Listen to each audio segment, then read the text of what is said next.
Good morning students. I hope you are all doing good. Let us see what we are going to discuss in today's class. Good morning students.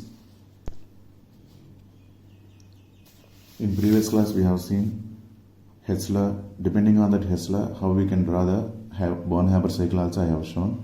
Okay, but one small thing here, whatever the things I have shown, those are all reactions only, not energetically. Okay, but in textbook they show energetically also.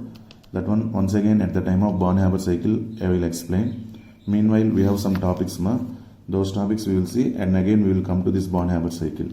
But before that, I hope you are clear about this one, even Hess law also. Once again, what is the statement of Hess law? Energy involved in single step or multiple steps for a same reaction, okay, both are same only. Whether it is involved in single step or multiple steps, energy involved will be same only for the same reaction. Okay ma? Now in today's class we will see what about our next slide heading, that is enthalpies for different types of reactions. For different types of reactions, different types of enthalpies we have. In that, first one is standard enthalpy of combustion. This is simple here. If combustion reaction is happened, at that time what is the amount of energy involved? That is called enthalpy of combustion. For that, first what is that combustion we have to know. Generally some substances they will undergo reaction with oxygen. Some substances they will undergo reaction with oxygen by the liberation of high amount of heat energy and light energy. By the liberation of high amount of light energy and heat energy. That type of process are called combustion reactions. This is also one type of oxidation only. Okay, but here condition is along with products we will get enormous amount of heat energy and light energy. See, standard enthalpy of combustion. Combustion reactions are exothermic in nature. That only the energy is released in the form of heat energy or light energy in nature. These are important in industry, rocketry and other walks of life. Standard enthalpy of combustion is defined as the enthalpy change per mole. Every time, whether it is reaction or whatever it is, we will see any property change for 1 mole only maximum. Okay. Standard enthalpy of combustion is defined as the enthalpy change per mole per unit amount of a substance when it undergoes combustion and all the reactants and products being in their standard states at the specified temperature. At that specified temperature, all the reactants and products must be in their standard states. When they undergo combustion reaction, how much amount of heat energy is released? Okay, that is called standard enthalpy of combustion. Now let us see example. Cooking gas in cylinders contains mostly butane, that is C4H10. During complete combustion of 1 mole of butane, 2658 kilojoules of heat energy is released. We can write the thermochemical reaction for this as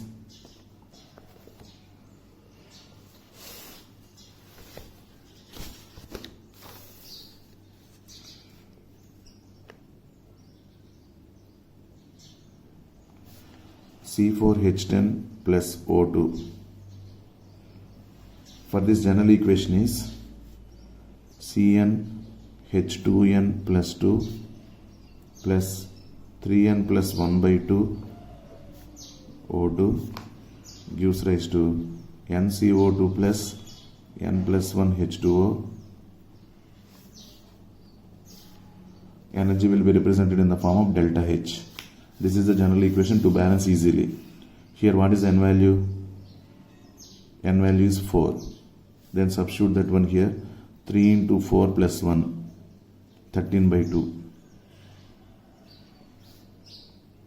C4H10 plus 13 by 2 O2 gives rise to, what is the n value? 4. 4 CO2 plus 4 plus 1, 5 H2O. This is for alkanes only, because this general formula is satisfied for alkanes only. Okay, and they have written this one only, but delta H value they represented. One more thing, along with this one we have to represent their states also. Normally butane is in gas state, so in gas state only we are going to take standard state.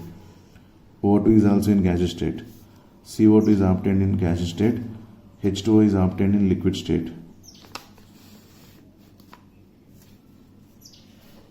Okay, delta H for this reaction is equal to minus 2658 kilojoules per mole. Minus 2658 is nothing but exothermic energy is released.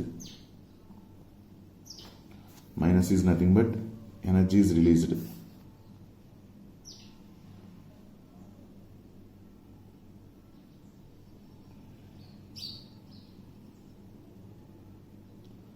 Is it okay, ma?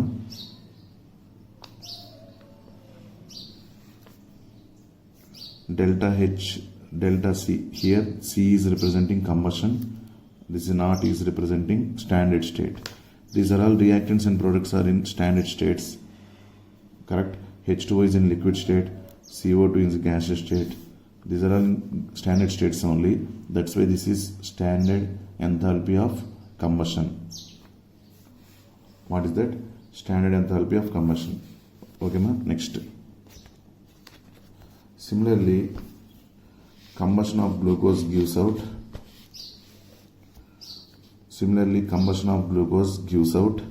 2802.0 kilojoules per mole of heat, for which the overall equation is C6H12O6 plus 6O2 gives rise to 6CO2 plus 6H2O.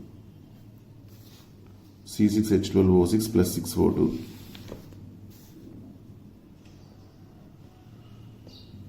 This is not alkane, ma. This is different. This general equation is not valid for glucose. C6H12O6 plus 6O2 gives rise to 6CO2 plus 6H2O. C6H12O6 is present in gaseous state. O2 is present in gaseous state. CO2 is present in gaseous state. H2O is obtained in liquid.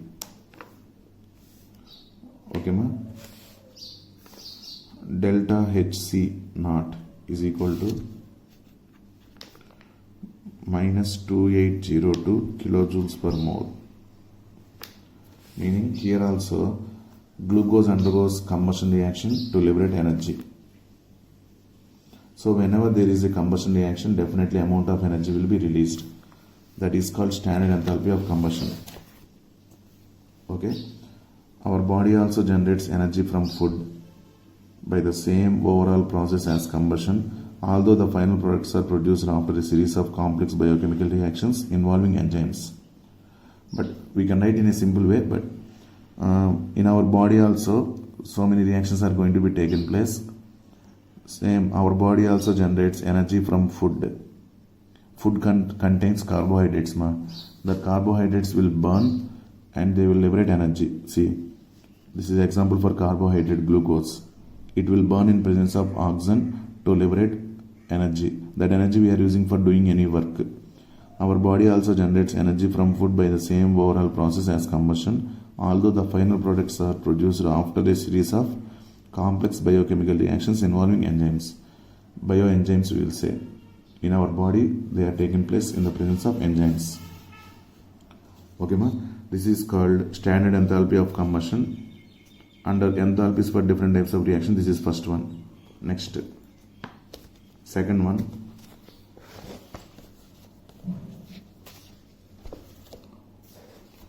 Enthalpy of atomization. Enthalpy of atomization, simple. Molecules are there. That molecules are containing bonds. Okay, we want to convert that molecules to atoms. Definitely we have to supply some amount of energy. The amount of energy required to convert that molecules into atoms is called enthalpy of atomization. conversion of molecule into atoms require energy. Is it correct, ma? That energy is called enthalpy of atomization. Representation delta H naught A. A is nothing but atomization. For making the atoms from molecules, how much amount of energy is required? That is called enthalpy of atomization. See, consider the following example of atomization of dihydrogen. H2 gas is converted to 2H gas atoms. Now between H2 bonds are there. That bonds are going to be broken.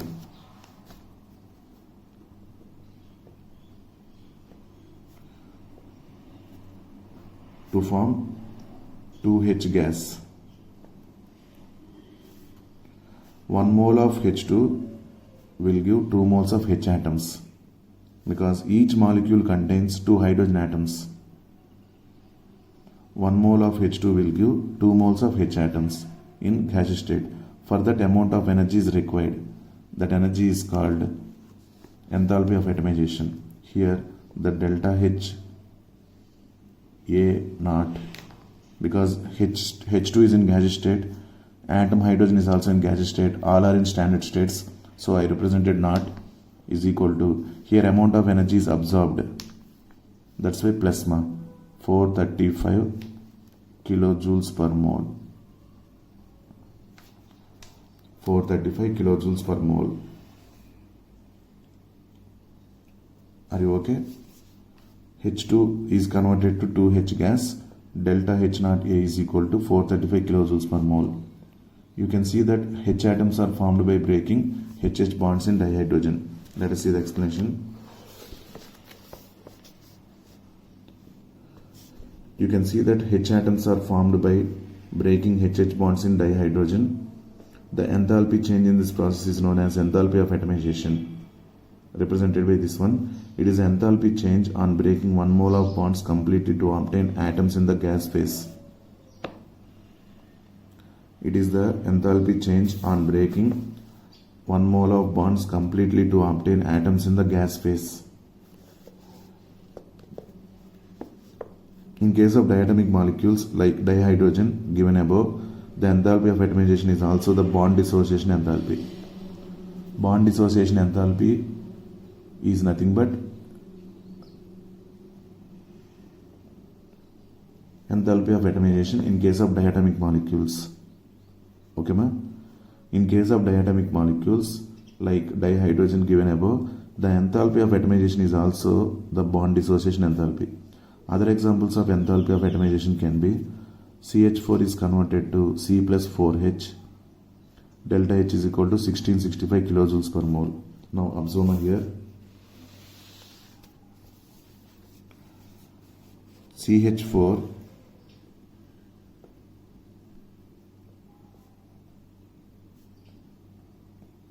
present in gaseous state contains 4 bonds. We are going to break all the bonds to be obtained as carbon gas plus 4 hydrogens atoms. 4 hydrogen atoms gaseous state. This is called delta H naught A. This is also molecule is converted to atoms. Molecule is converted to atoms. For that amount of energy required. Here also amount of energy will be absorbed. In case of enthalpy of atomization, energy will be absorbed only. 1665 kilojoules per mole. 1665 kilojoules per mole. But here this is not the energy for one CH bond. Observe carefully. The energy required is 1665 kilojoules per mole. The energy required is 1665 kilojoules per mole is not the energy required for breaking one CH bond. It is the energy required to break 4 CH bonds. Is it right or not?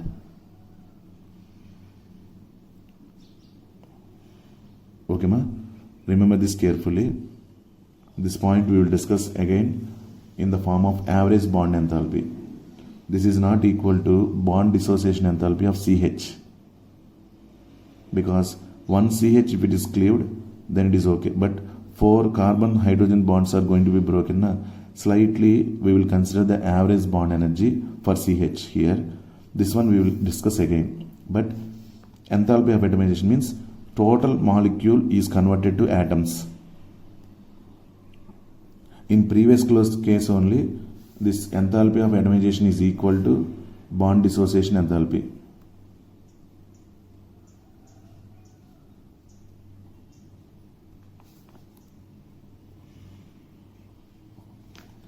In this case, this is only atomization. Enthalpy of atomization means total molecule is converted to atoms.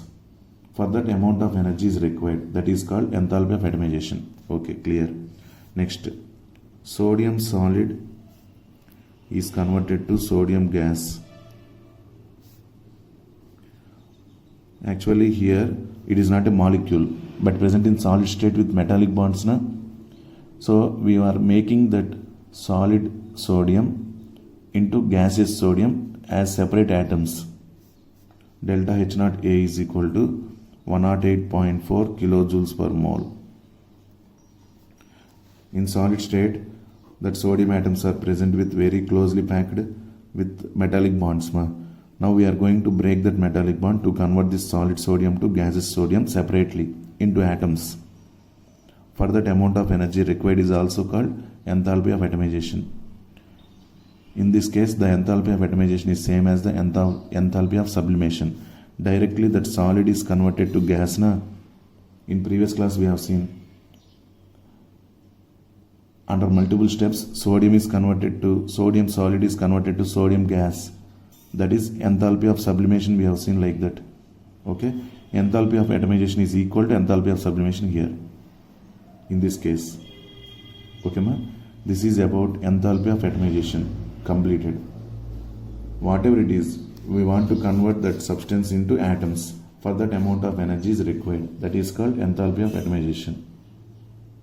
Okay. Next. Third one, bond enthalpy.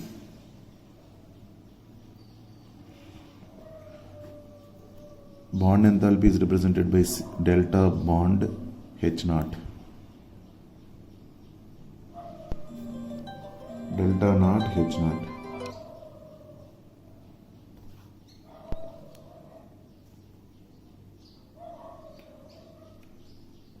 Chemical reactions involve the breaking and making of chemical bonds. Energy is required to break a bond and energy is released when a bond is formed. These sentences observe and apply in next coming classes also. See, energy is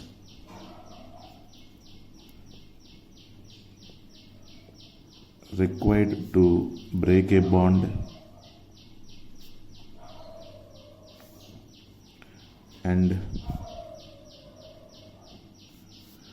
energy is released when a bond is formed.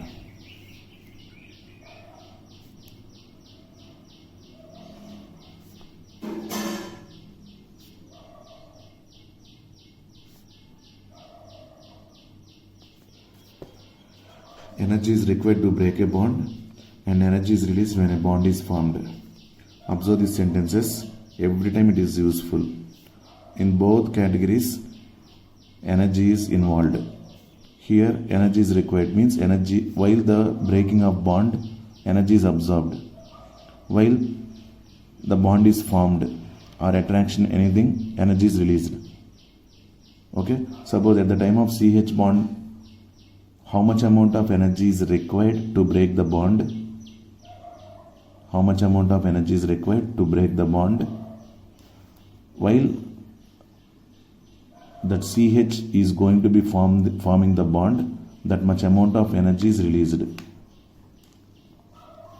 While CH bond is going to be broken, for that how much amount of energy is absorbed? That is plasma, X amount of energy. Let us consider 100 kilojoules per mole. Amount of energy is absorbed. Same, when CH bond is going to be formed, amount of energy is released, that is 100 kilojoules only, but in negative sign, because energy is released, that is the difference. While the bond is broken, energy is absorbed. While the bond is formed, energy is released. Both forms are used for bond enthalpy. Both forms are used for bond enthalpy. Energy is required to break a bond and energy is released when a bond is formed. See now. Chemical reactions involve the breaking and making of chemical bonds. Energy is required to break a bond and energy is released when a bond is formed. It is possible to relate heat of reaction to changes in energy associated with breaking and making of chemical bonds. In a chemical reaction, reactant side bonds are going to be broken and product side bonds are going to be formed. So we have to relate this bond enthalpy in the reactions. That is the meaning. With reference to the enthalpy changes associated with chemical bonds, two different terms are used in thermodynamics. Those are bond dissociation enthalpy, mean bond enthalpy. Let us discuss these terms with reference to diatomic and polyatomic molecules. Diatomic molecules, it is simple only that bond enthalpy is equal to bond dissociation enthalpy. Previously also we have seen. Consider the following process in which the bonds in 1 mole of dihydrogen gas are broken. H2 gas is converted to 2H. For that, amount of energy is 435 kilojoules per mole. The enthalpy change involved in this process is the bond dissociation enthalpy of HH bond. The bond dissociation enthalpy is the change in enthalpy when 1 mole of covalent bonds of a gaseous covalent compound is broken down to form products in the gaseous phase. Okay? Note that it is same as the enthalpy of atomization of dihydrogen. It is true for all diatomic molecules. For all diatomic molecules, it is true. Meaning, bond dissociation enthalpy is equal to enthalpy of atomization. But I told already, for polyatomic molecules, it is some small difference is there. Cl2, for that amount of energy required is 242. O2, 428. Because O2 has double bond. That's why it requires more amount of energy when compared to Cl2. Okay, in the case of polyatomic molecules, we are going to discuss now. Bond dissociation enthalpy is different for different bonds within the same molecule. Let us consider polyatomic molecules. Example, methane. Already we have seen the overall thermochemical equation for its atomization reaction is given below. The overall thermochemical equation for its atomization reaction is given below. CH4 gives rise to C plus 4 hydrogens. Enthalpy of atomization is equal to 1665 kilojoules per mole. But that is the amount of energy required to break 4 bonds. That's why we are going to take average now. See, in methane, all the 4 CH bonds are identical in bond length and energy. However, the energy is required to break the bond individual CH bonds in each successive step is small difference is there. Observe. CH4 is converted to first bond CH3 plus H, 427 kilojoules per mole. To break the second bond, 439. After breaking the first bond, to break the second bond, slight amount of energy is increased, 439. To break the third bond, CH2 to CH plus H, 452 kilojoules per mole. And finally, the CH bond, 347 kilojoules per mole. Like that, for breaking the 4 bonds, we are getting 4 bond dissociation enthalpies, 427, 439, 452, 347. Sum of these 4 will be giving 1665 kilojoules per mole. But sum of these 4 will give 1665 kilojoules per mole. But energy of one bond is average of these 4 bond energies. This is the total amount of energy for 4 bonds. Average of this one means 1665 by 4. If you do, that is equal to bond dissociation enthalpy of one carbon hydrogen bond. What is the thing we are going to do? In such cases, we use mean bond enthalpy. Mean bond enthalpy is nothing but average bond enthalpy of CH. This is representing bond energy required to break the 4 bonds. Now, bond energy for one bond is different. This 1665 divided by 4.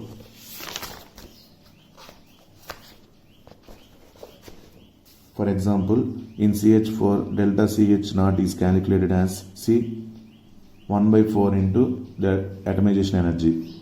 Why? Atomization energy is required for breaking of 4 bonds. But we want for 1 CH bond means 1665 by 4, you will get 416 kilojoules per mole.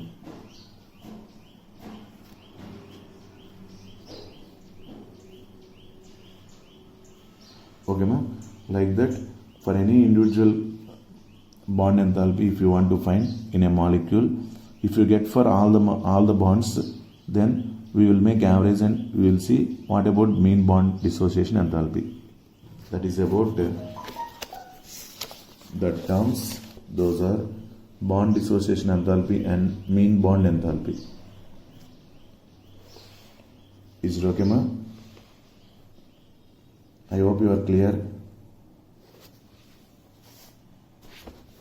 Enthalpy of atomization means the molecule is converted to atoms. For the total amount of energy we considered 1665. But amount of energy required to break 1 CH bond is 1665 divided by 4. That is the difference. Okay? Next one.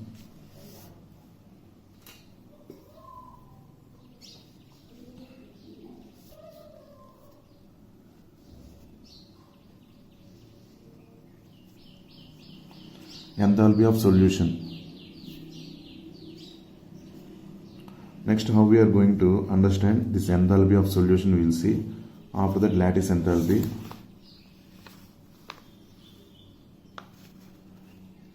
By that we came to end of this thermocline, means different types of enthalpies we are going to study. All those things are coming to end by this enthalpy of solution and lattice enthalpy. Okay, see here, ma. Enthalpy of solution of a substance is the enthalpy change when 1 mole of it dissolves in a specified amount of solvent. The enthalpy of solution at infinite dilution is the enthalpy change observed on dissolving the substance in an infinite amount of solvent when the interaction between the ions are negligible. Okay, for example, when an ionic compound dissolves in a solvent, the ions leave their ordered positions on the crystal lattice. These are now much more free in solution, but solvation of these ions also occurs at the same time. This is shown diagrammatically for an ionic compound.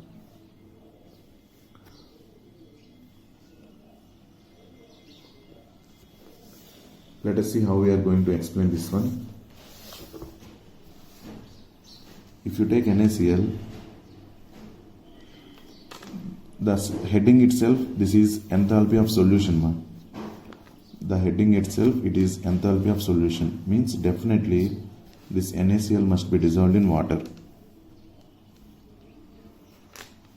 When NaCl is dissolved in water, first what is going to be happen?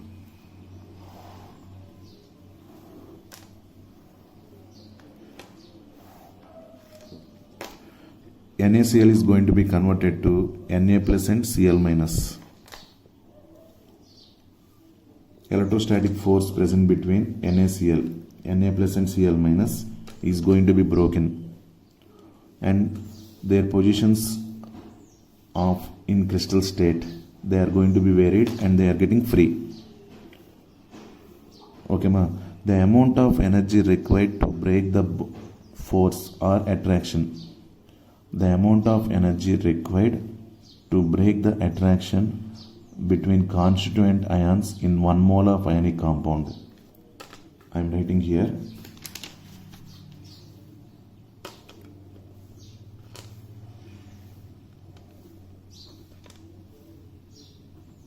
The amount of energy required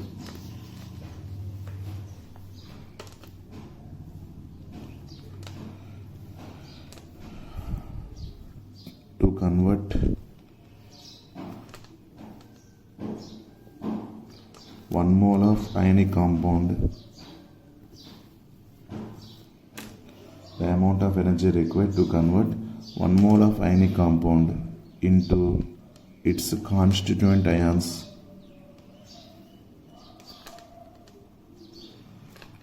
is called lattice enthalpy.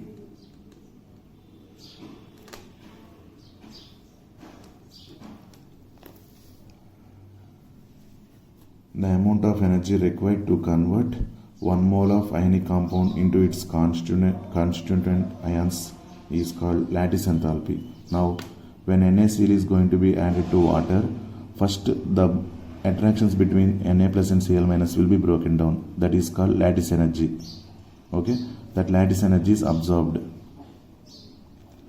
After the formation of Na plus and Cl minus ions in water, these Na plus ions are surrounded by water molecules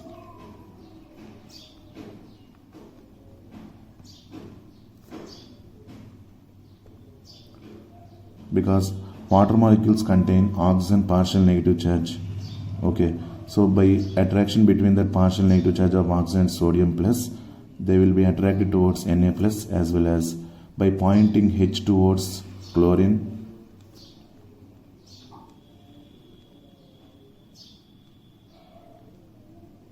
By pointing H towards chlorine, they will form, these water molecules will be coming closer. Okay, see, new attractions are formed between Na plus and water molecules, opposite charges. By oxygens are nearby Na plus and hydrogens are nearby Cl minus. At the time, energy is going to be released. That is called hydration enthalpy. The amount of energy released when that constituent ions are surrounded by water molecules is called hydration enthalpy. From Na plus some amount of energy is released when it is surrounded by water molecules. From Cl minus also some amount of energy is released when it is surrounded by water molecules. Total amount of energy released when they are surrounded by water molecules is called hydration enthalpy. So, when a ionic compound is dissolved in water, two types of energies are involved. One is lattice energy, which is breaking the forces between Na plus and Cl minus, and another one is hydration energy. This is the meaning. Okay, that's why we will write delta H solution is equal to delta lattice H naught plus delta hydration H naught. Like this we will write. But hydration enthalpy is released, lattice enthalpy is absorbed. We will see that one. Up to now, I hope you are clear. When a solution is going to be formed, two types of energies are involved. Those are, one is lattice energy and another one is hydration enthalpy. Lattice enthalpy and hydration enthalpy. Some of them is called enthalpy of solution.